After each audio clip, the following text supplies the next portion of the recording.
Aujourd'hui, on a du mal à déchiffrer ces lettres que nos grands-parents écrivaient. Et donc ça montre le danger qu'il y a et la raison pour laquelle il faut accélérer et faire cela maintenant tant qu'on peut déchiffrer ces documents. Le sujet, c'est la communauté juive, mais les personnes qui travaillent dessus sont en très grande majorité musulmanes. Et ça, c'est une très grande fierté pour moi. Alors, je m'appelle Moshe Uzan, je suis l'adjoint du grand rabbin de Tunisie depuis plus de 10 ans maintenant et je travaille sur la sauvegarde du patrimoine juif de Tunisie. Alors, je me suis intéressé à ce projet parce que, en découvrant en fait les bureaux du grand rabbinat, nous avons trouvé une bibliothèque qui était sur place mais qui était pleine de poussière. Je me rappelle la première fois que j'ai ouvert la porte, il y avait un nid de pigeons dans la bibliothèque pour dire l'état dans lequel étaient les documents. Et donc au début, la première partie était de sécuriser les documents, ensuite d'inventorier, de savoir ce qu'on a. Donc du coup, on a ouvert plus de salles, etc.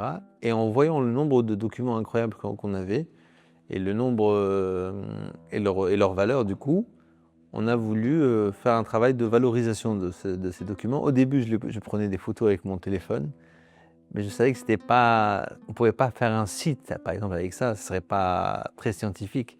Du coup, on est parti sur un projet beaucoup plus professionnel, grâce à une amie qui est rentrée dans le projet qui s'appelle Myriam, qui est incroyable et qui, sans elle, ce projet n'aurait pas pris l'envergure qu'il prend aujourd'hui. Et donc, du coup, on numérise des documents, on restaure, on refait la reliure de livres manuscrits. Et c'est vraiment un patrimoine, on va dire, doublement riche et doublement en danger, puisque les documents, par le temps, dépérissent. Il y a un danger de l'eau, du feu et de la poussière. Et donc, du coup, il y a ce premier danger. Le deuxième danger, c'est sur le contenu, puisque la plupart de ces documents sont écrits dans une écriture qui n'est plus utilisée aujourd'hui, qui était le ma'alla, qu'on appelle ça en tunisien. C'est une écriture juive tunisienne de l'hébreu. Et aussi, c'est des documents qui sont écrits en judéo-arabe très souvent. Et le judéo-arabe est beaucoup moins lu que ce qu'il était. Il faut savoir que dans les années 40, 30, 20, quand on écrivait au grand rabbin, on lui écrivait en judéo-arabe. Aujourd'hui, on a du mal à déchiffrer ces lettres que nos grands-parents écrivaient, qui étaient leur langue, leur première langue. Et donc ça montre le danger qu'il y a et la raison pour laquelle il faut accélérer et faire cela maintenant tant qu'on peut déchiffrer ces documents. Et il y avait des magazines, il y avait des journaux, il y avait même des journaux qui n'ont jamais été ouverts, encore avec le pli. Il y avait des échanges de lettres, il y avait des actes de mariage, il y avait des reconnaissances de dettes. Il y a tout type de documents. Et c'est un pêle-mêle qu'il faut séparer pour pouvoir le mettre en valeur aussi, avant la numérisation. On va dire que parfois vous avez des documents qui peuvent constituer un même lot. Donc du coup, on est à peu près à plus de 5000 lots de documents depuis le début, qui sont inventoriés. Et on est à plus de 200 000 documents numérisés. On travaille, comme dit Myriam, à flux tendu. C'est-à-dire qu'on a les ateliers qui fonctionnent, on doit leur donner chaque semaine des documents à restaurer ou à numériser. Et on a des cartons d'archives qu'on a même récupérés d'autres synagogues, etc., chaque semaine on nettoie et on fait rentrer dans l'inventaire. Alors, la première étape du travail, c'est du nettoyage, tout simplement. On nettoie avec une brosse et on essaie de mettre dans des pochettes en plastique, de préférence neutre, et pour préserver le document et le mettre un peu à plat mécaniquement. Ensuite, on va essayer de le déchiffrer pour voir s'il a une valeur numérique. Parce que parfois c'est un doublon ou il n'y a aucune valeur. Du coup, on prend une décision à ce moment-là, soit on l'envoie dans nos archives qui ne seront pas mis en valeur, qui seront mis de côté mais qui seront inventoriés, ou on le passe à la numérisation et si c'est un document de plus grande valeur, on va le restaurer. On a créé ce comité scientifique pour un premier but, c'est que Myriam et moi, on n'est pas des historiens, on n'est pas archivistes, on fait ce travail par passion et donc du coup, on s'est dit qu'il fallait qu'on ait des historiens, non seulement pour donner du crédit au travail qu'on fait, mais aussi pour le valoriser. Et donc du coup, dans ce comité scientifique, on a des archivistes, On a des chercheurs, on a un ex-professeur de la Sorbonne, une chercheuse au CNRS, maître de conférence sur les Juifs dans les civilisations du monde arabe, un archiviste à la retraite, un spécialiste du livre biblique et un autre archiviste. Il y a de l'hébreu, et il y a du français évidemment. Comme la Tunisie était sous le protectorat français, du coup il y a des documents français. Il y a quelques documents en anglais, quelques documents en italien aussi, puisqu'on avait des échanges de lettres avec la Tripolitaine, avec la Libye qui était ce protectorat italien. On a aussi des échanges de lettres avec le Maroc, mais en général en hébreu. Mais par exemple, je ne crois pas avoir vu des documents en espagnol. J'ai vu des documents yiddish, très rarement, mais pas en espagnol en tout cas. On a des échanges de lettres ouais, avec la France, le Maroc, l'Algérie, la Libye, l'Égypte, la Syrie. On a donc on a des échanges de lettres, des personnes, par exemple, je peux vous donner un exemple.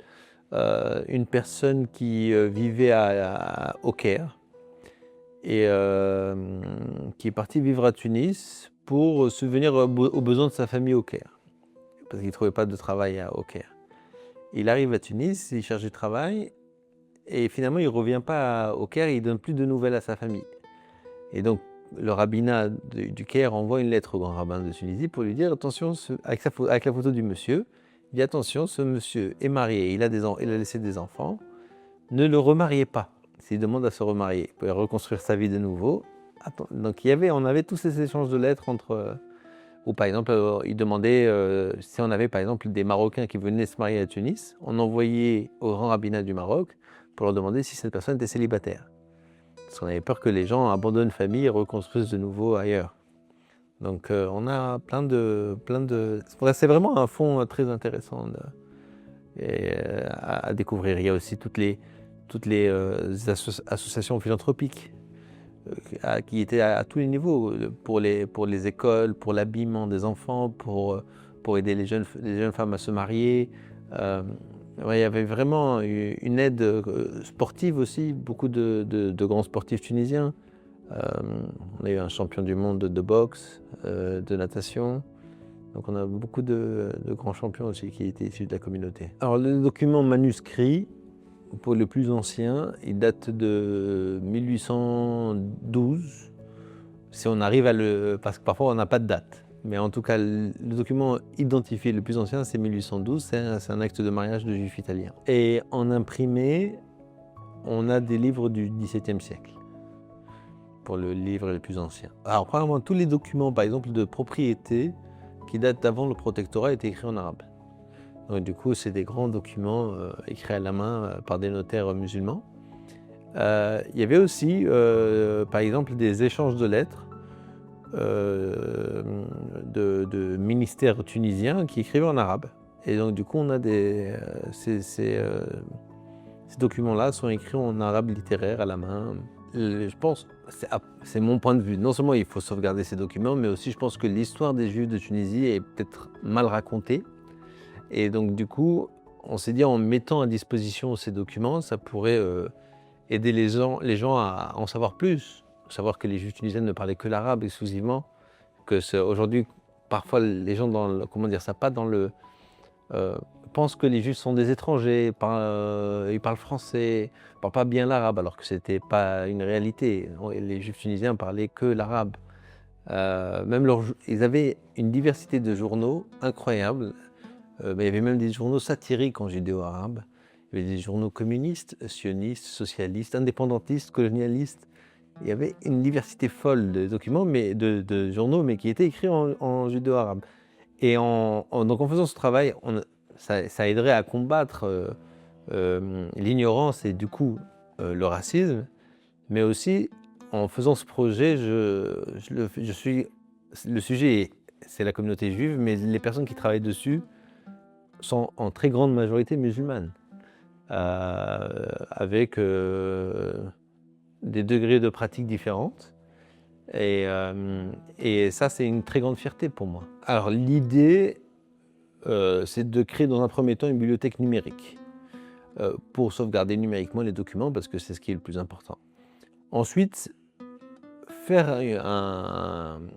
un lieu pour recevoir du monde, c'est une autre levée de fonds qu'il faudra faire pour accueillir du monde parce qu'il faut une réception, il faut aménager des lieux, etc., qui demandent beaucoup plus d'argent. Et donc c'est un rêve qu'on aimerait réaliser, mais qui pour l'instant est juste une idée, comme l'était la bibliothèque numérique, mais elle a pris forme. Alors c'est une passion, oui. Alors déjà je suis bénévole au camp Rabinin depuis toujours. Mon vrai travail, c'est je fais de la recherche d'héritiers. Donc donc je recherche les biens immobiliers à l'abandon, etc. Ça c'est mon vrai travail. Donc du coup, ce que j'ai appris personnellement, c'est que j'ai appris à lire l'écriture juive tunisienne de l'hébreu. Ça, c'est ce que j'ai appris personnellement. J'ai aussi appris à travailler en équipe, alors que j'ai toujours été un solitaire qui travaille seul. C'est pas évident. Et donc ça, pour moi, c'est une très belle expérience à titre personnel.